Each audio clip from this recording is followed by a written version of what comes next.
so we can get started.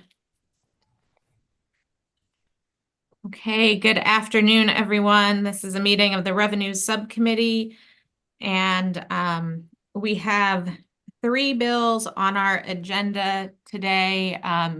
Because we are already starting later than anticipated, in the interest of time, I'm going to hold off on House Bill 451. That was for discussion only, so we'll go ahead and hold off on that one and start with House Bill 452. So House Bill 452 requires the State Board of Individual Tax Preparers to publish on its website a code of ethics and rules of professional conduct for individual tax preparation. It requires the Comptroller's Office and the board to notify one another of certain violations or actions, grants the Field Enforcement Bureau with the powers, duties, and responsibilities of a peace officer for the purpose of enforcing the laws pertaining to income tax preparation, and prohibits an income tax preparer from willfully preparing, assisting in preparing, or causing the preparation of an income tax return or claim for refund without being properly licensed or registered to provide income tax preparation services in the state. We do have 2 amendments.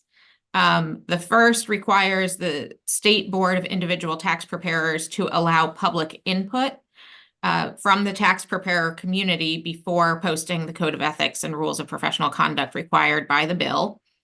And it requires the board to notify the comptroller of a violation of the Maryland Individual Tax Preparers Act rather than an alleged violation. So I think these are things that were discussed. I don't know if there are any questions at this point, or if anyone would like to make a motion on the amendments. Move the amendments, Madam Chair. Second. Okay. The amendments have been moved and seconded, and it looks like we may have someone leaning in with a comment. Delegate Buckle, were you about to say something? No, I was about to say, all in favor, say aye. Okay, you're taking my lines, Buckle. Hey, I'm just, I'm waiting on my pizza. Delegate Feldmark, All right. move this along, All those in favor? Aye. All right, any opposed? Wonderful. And is there a motion on the bill as amended? Move favorable. Second. Wonderful. All in favor of House Bill 452 as amended, please raise your hand. Any opposed? Okay, wonderful. You're moving right along. So House Bill 454 authorizes the disclosure of tax information for the purpose of assisting the comptroller in tax compliance activity, subject to certain limitations, and prohibits persons to whom tax information is disclosed in accordance with the bill from improperly disclosing the information. There are amendments. The amendments clarify the definition of tax information for purposes of provisions of law governing the confidentiality and disclosure of tax information. And clarify the circumstances under which tax information may be disclosed to assist in tax compliance activity. And require the comptroller, before disclosing tax information under certain circumstances, to require the party to whom the information is to be disclosed to enter into a binding written agreement and specify the terms of that agreement. And we require the comptroller to adequately supervise certain recipients of tax information. In addition, George sent out an updated amendment, so this is the change in the updated amendment. Additionally, the amendments specify that the bill may not be construed to allow the comptroller to retain certain entities to issue an assessment on behalf of the comptroller's behalf, or on behalf of the comptroller. So while they may contract with a third party to assist in auditing, they would not be able, that third party would not be able to make a determination and actually assess that taxes are due. That would still remain solely within the comptroller's office. So any questions or discussion on those amendments? I just did, just for some clarification. So to me, the only real problem with the bill is allowing outside, and maybe I'm not using the words wrong, and happy to, George or anybody chime in if I'm getting the nomenclature incorrect or confusing. But to me, it's allowing outside auditors to get a contingency fee. So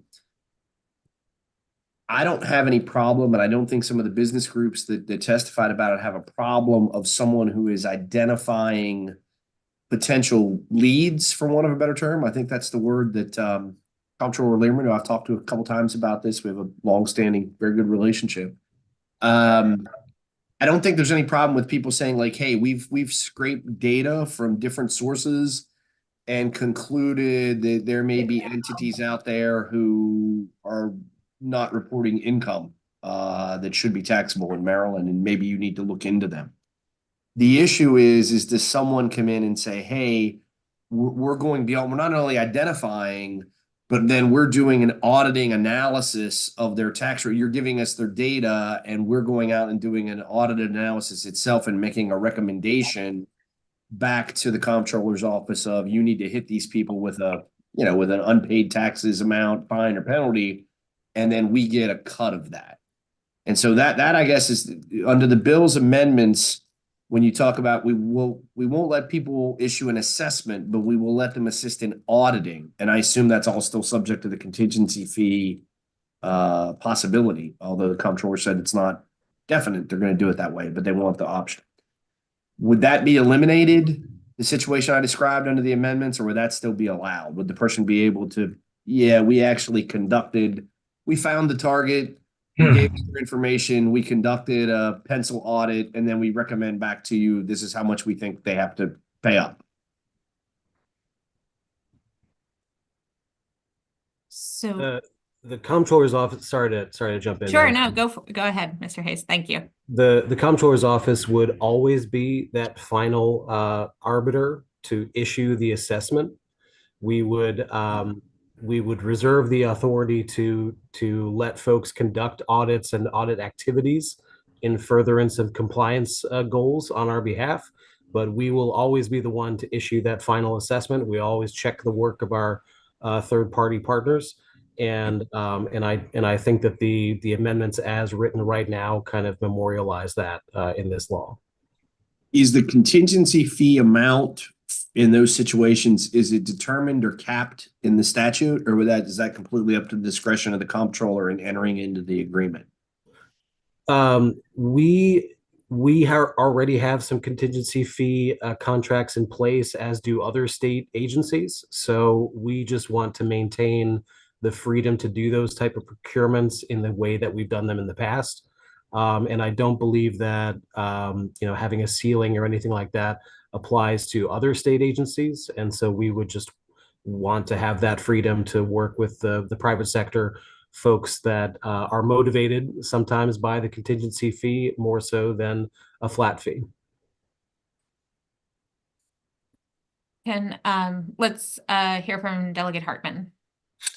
Thank you. So kind of along with what Buckle was saying, so is now the role of the comptroller's office just going to be verifying? So this third party is going to be the first line, since they can't assess any actual final decisions or whatever. So is this, are we going to now have a third party first line looking for possible, ill intent, and then it goes to the comptroller's office, and then they're going to be making the final decision? We're seeking this authority and this additional flexibility, not so that we can supplant what we already do on audits, but because we are in the process of modernizing and right-sizing our staffing in compliance. We could use this additional help on complex matters, particularly for more elaborate corporate structures, the newer structures that folks are making more complex for us to unravel. We just don't have the resources a lot of the time to get into those heavier, more complex structures, and we'd like that authority to partner with folks who can. But obviously, we maintain a lot of this audit work in the comptroller's office. We're not trying to outsource that. We would maintain the first line of that compliance work here in the agency. Would it be safe to say this is only going to be for the corporate returns, or is this something that could be utilized as well in the individual returns as well? We wouldn't want to limit it. I know that there's desire to apply this approach to sales and use tax audits, for example, not just corporate, not just individuals, but broadly wherever we believe we need technical assistance, largely in the compliance space. Okay, thank you. Sure. Any other comments or questions at this point?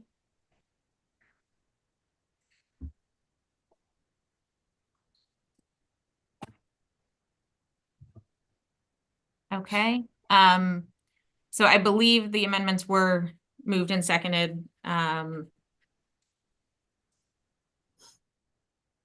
Seeing no further discussion, all in favor?